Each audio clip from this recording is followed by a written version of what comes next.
नमस्कार दोस्तों, मैं हूं the mind of a killer और आप सुन रहे हैं एक सच्ची डरावनी कहानी जिसे सुनकर आपके रोंगटे खड़े हो जाएंगे।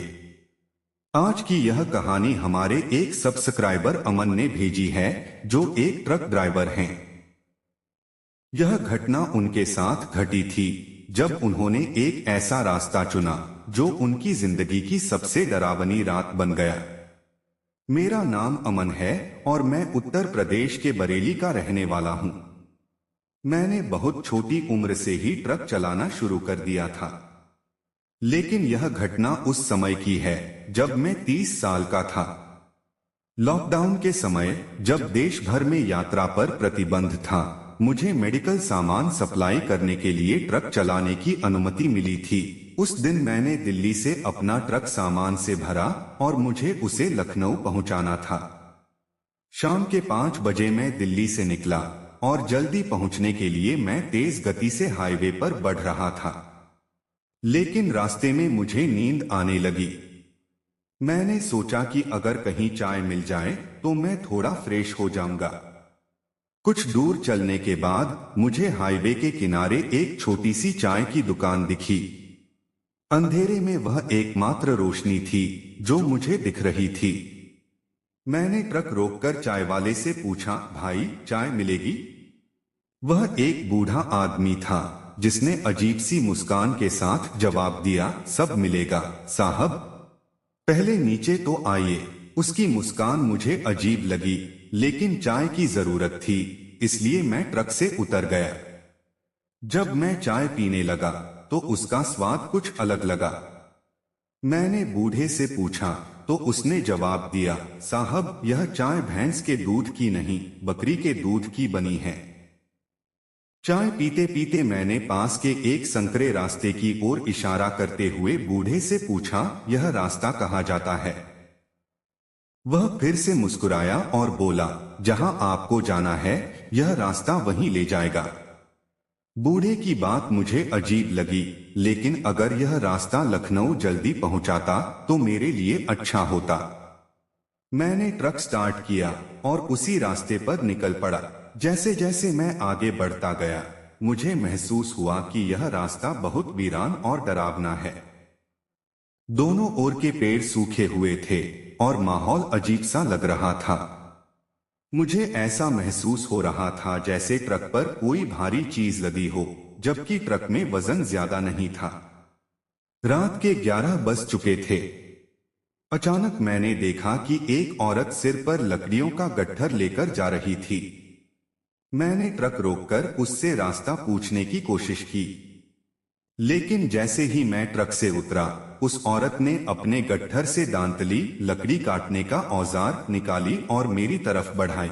डर के मारे मैं पीछे हट गया और उससे कहा, मैं सिर्फ रास्ता पूछना चाहता हूँ। फिर उसने धीरे धीरे अपना घूंघट हटाया और जो मैंने देखा उससे मेरी सांसें थम गईं। क्योंकि हेडलाइट की रोशनी में वह औरत दिख रही थी, लेकिन जैसे ही अंधेरा हुआ वह अचानक गायब हो गई। मेरा दिल जोर जोर से धड़कने लगा। मेरे पूरे शरीर में एक अजीब सी ठंडक दौड़ गई। मैंने घबराकर ट्रक की चाबी घुमाई, लेकिन ट्रक स्टार्ट ही नहीं हो रहा था। मेरी समझ में नहीं आ रहा था कि आखिर हो क्या रहा है। कुछ ही सेकंड पहले तक वह औरत मेरे सामने खड़ी थी और अब जैसे हवा में घुलकर गायब हो गई थी। मैंने ट्रक से उतरकर टॉर्च निकाली और इधर उधर रोशनी डाली, लेकिन दूर दूर तक कुछ भी नहीं दिखा। चारों ओर बस सन्नाटा था। हवा भी एक अजीब सा डरावना सायरन बजा रही थी। अचानक मुझे अपने ट्रक के पीछे कुछ आवाजें सुनाई दी, जैसे कोई भारी चीज खिसक रही हो। मेरी हिम्मत नहीं हो रही थी, लेकिन मैं धीरे धीरे ट्रक के पीछे गया। वहां जो देखा उसे देखकर मेरी सांसें थम गईं। मेरे ट्रक के पीछे किसी ने सफेद रंग की बड़ी बड़ी रस्सियों जैसी चीजें लटका रखी थीं, जो धीरे धीरे हिल रही थीं। मैंने टॉर्च की रोशनी तेज की और गौर से देखा तो मेरे रोंगटे खड़े हो गए। वे रस्सियां नहीं थीं, वे इंसानी बाल थे और वे किसी अदृश्य ताकत के कारण हवा में झूल रहे थे। मैंने पीछे मुड़कर ट्रक की ओर भागने की कोशिश की, लेकिन मेरे पैर जैसे जमीन से चिपक गए थे। तभी अचानक मुझे अपने ठीक पीछे किसी के जोर जोर से सांस लेने की आवाज सुनाई दी। मैं कांपते हुए धीरे धीरे पीछे मुड़ा और जो देखा उसने मेरे होश उड़ा दिए। वही औरत जिसका अभी कुछ देर पहले घूंघट था, अब मेरे ठीक सामने खड़ी थी, लेकिन उसका चेहरा पूरी तरह से बदल चुका था। उसकी आंखें गहरी काली थीं, जैसे उनमें कोई जीवन ही न हो। उसका चेहरा सफेद और सूखा हुआ था और उसकी मुस्कान डरावनी थी, जैसे कोई मरा हुआ इंसान हो।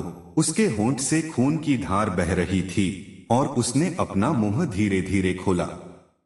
जैसे ही उसने बोलना शुरू किया, उसकी आवाज कई लोगों की आवाजों जैसी लग रही थी, कुछ औरतों की, कुछ मर्दों की और कुछ तो बच्चों की भी। तूने हमारी चाय पी है, अब तू भी हमारा हिस्सा बन जाएगा। मेरा पूरा शरीर सुन्न हो गया। मैं कुछ भी नहीं समझ पा रहा था। तभी मुझे ट्रक का हॉर्न बजने की आवाज आई, लेकिन मैंने तो ट्रक में किसी को बिठाया ही नहीं था। मैं जैसे तैसे हिम्मत जुटाकर ट्रक की ओर भागा और केबिन में कूदकर दरवाजा बंद कर लिया। मैंने कांपते हुए चाबी घुमाई और ट्रक स्टार्ट करने की कोशिश की। पहली बार नहीं स्टार्ट हुआ। दूसरी बार इंजन ने अजीब सी आवाज की। तीसरी बार ट्रक अचानक झटके से चालू हो गया।